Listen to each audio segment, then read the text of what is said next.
नमस्कार दोस्तों, स्वागत है आपका अपने YouTube चैनल डीडीसी लाइव में। मैं प्रभात त्रिपाठी आपको यूपी टेट 2022 के PYQ करा रहा था और उसी सीरीज में आज ये हमारी चौथी क्लास है। तो आइए शुरू करते हैं और देखते हैं कैसे क्वेश्चन पूछे गए हैं। आप अपने आप को आंकने का प्रयास करें और नहीं आता है तो फिर सॉल्यूशन की तरफ ध्यान दें। आइए, पहला क्वेश्चन है, इनमें से कौन सा कथन सत्य है? बीजगणित को पढ़े बिना भी त्रिभुज की समरूपता पढ़ी जा सकती है। सेकेंड ऑप्शन, अंकगणित को पढ़े बिना भी समीकरणों को पढ़ा जा सकता है।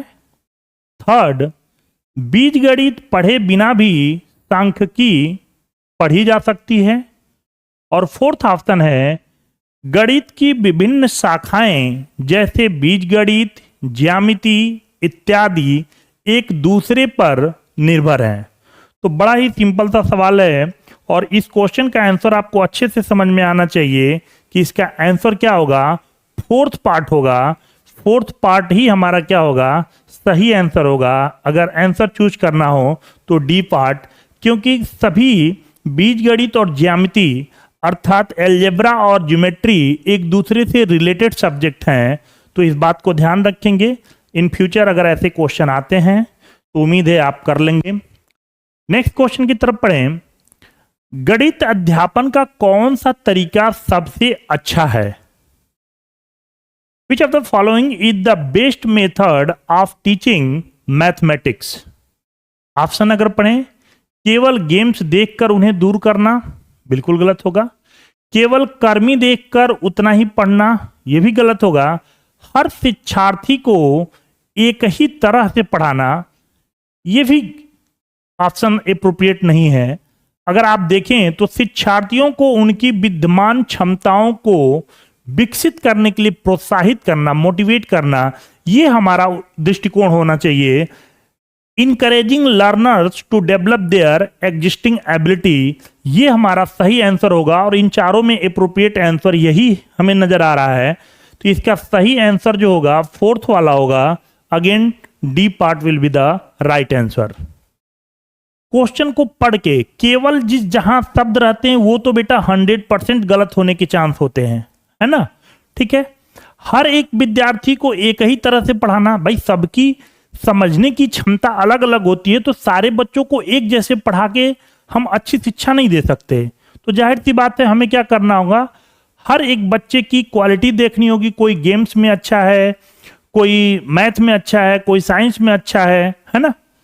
सबकी एक अपनी अपनी चॉइस होगी, अपनी अपनी क्षमता होगी और उनकी क्षमताओं को जानते हुए जानने का प्रयास करते हैं और फिर उसके हिसाब से उस पर वर्क करना हमारे लिए सही रहता है। तो आई थिंक इस आपको समझ में आ गया होगा। Fourth part will be the right answer. Next question की तरफ अगर बढ़े हम लोग, नेक्स्ट क्वेश्चन है, यदि ए का वेतन बी के वेतन से 25% अधिक है तो बी का वेतन ए से कितना प्रतिशत कम है? बड़ा रटा रटा आंसर है, 20% आंसर होता है, लेकिन बहुत सारे बच्चों को समझ में नहीं आता है कि कैसे करना है। तो आइए जानने का प्रयास करते हैं। देखो, आपको लिखा हुआ है ए, एक लिखा हुआ है, दूसरा बी है। क्या कह रहा है? ए का वेतन जो है बी के वेतन से 25% अधिक है। तो भाई अगर ए का बी से 25% अधिक है तो पहले तो ये मालूम करें कि बी का कितना है। सपोज दैट हमने मान लिया बी का 100 है तो ए का कितना होगा, 25% अधिक। 100 का जितना परसेंट निकालेंगे उतना ही आएगा। जैसे 100 का 25% 25 आएगा, 30% 30 आएगा, 2% 2 आएगा, 10% 10 आएगा। ऐसे ही 100 का 25% देखें तो 125, 25 मतलब 100 का 25% 25 होगा। 25 अधिक है, इट मीन्स ए कितना हो जाएगा, 125 हो जाएगा। अब क्वेश्चन क्या पूछ रहा है, कह रहा है कि बी का वेतन ए के वेतन से कितना कम है। बी का ए से कितना कम है, ए से लिखा हुआ है, इस बात को ध्यान देंगे, है ना? तो पहले कम कितना है जी, तो आपको अच्छे से दिख रहा है कि भाई 125 में से 100 घटाएंगे 25 आएगा, यानी 25 कम है। डिक्रीज इन परसेंटेज अगर आपको निकालना हो या परसेंटेज डिक्रीज निकालना हो, है ना, तो आप कहते हो पहले कमी कितने की हुई है, डिक्रीज वैल्यू, है ना।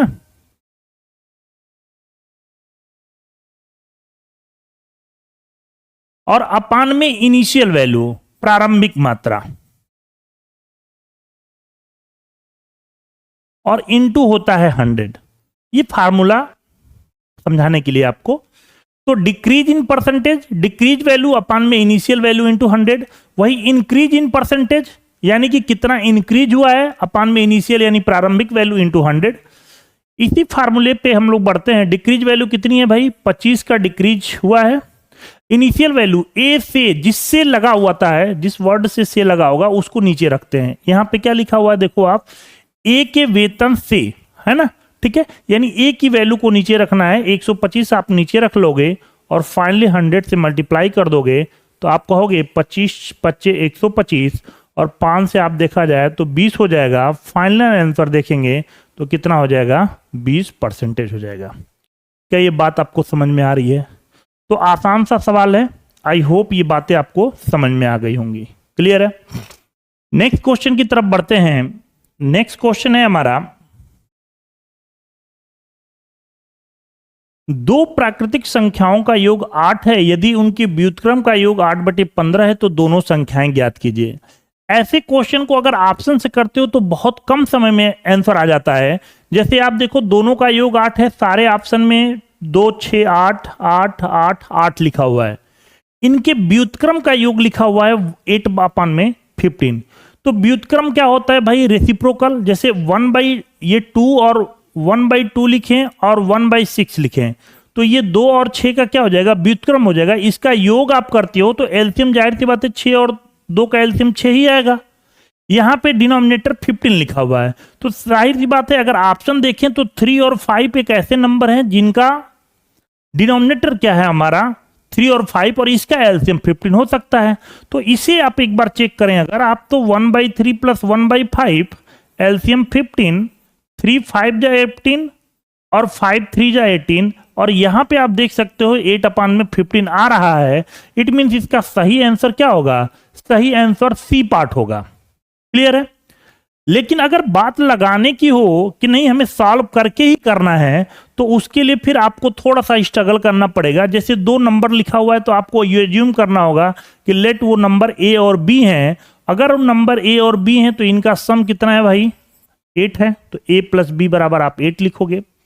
वहीं जब व्युत्क्रम का योग 8/15 कहा है, इट मींस 1/a + 1/b की वैल्यू क्या लिखा हुआ है, 8/15 लिखा हुआ है। ठीक है, अगर यहां एलसीएम ले लिया जाए ए बी तो आप लिखोगे a से a कैंसिल b होगा, b से b कैंसिल a होगा। ये वैल्यू कितनी आ जाएगी, 8/15। a + b की वैल्यू अगर यहां से पुट कर दें तो 8/ab की वैल्यू कितनी हो जाएगी, 8/15 हो जाएगी। 8 से 8 कैंसिल होगा, ab की वैल्यू कितनी हो जाएगी, 15। अब आपको सामने 2 ऐसे नंबर हैं जिनका योग जो है 8 है और जिनका मल्टीप्लिकेशन कितना है, 15 है। अगर आप ऐसे सोच सको तो भाई ऐसा यहाँ कौन सा नंबर दिख रहा है जिनका योग तो 8 तो सबका है लेकिन मल्टीप्लिकेशन 15 आना चाहिए, तो यही ऑप्शन होगा हमारे पास, यानी कि C will be the again right answer. Next question है, किसी परिवार की मासिक व्यय निम्न चित्र के अनुसार है, यदि शिक्षा और यात्रा पर खर्च का अंतर 4000 रुपए है तो परिवार की कुल आय कितनी है। देखो जी, तो अगर आप ध्यान दो तो यहां पे शिक्षा पे 25% खर्च कर रहे हैं, यात्रा पे 15%। अगर दोनों का अंतर लिया जाए, डिफरेंस लिया जाए तो 25 - 15 यानी 10% आ रहा है। और यही 10% की वैल्यू जो दी हुई है क्वेश्चन में, कितना दे रहे हैं भाई, आप कह रहे हैं कि 4000 है, 4000 है। तो यार 10% यदि 4000 है तो 100% कितना हो जाएगा, आप कहोगे इधर 10 का मल्टीप्लाई तो इधर भी 10 का मल्टीप्लाई, तो 4000 कितने में हो जाएगा, 40000, है ना, 40000। और यही इनकम हो जाएगी, यानी आंसर क्या आ जाएगा, बी पार्ट आ जाएगा। आंसर क्या आ जाएगा, बी पार्ट। क्लियर है? तो उम्मीद है आपको समझ में आया होगा। आज के लिए इतना ही। नेक्स्ट वीडियो में कुछ और क्वेश्चन लेकर मिलेंगे। जय हिंद।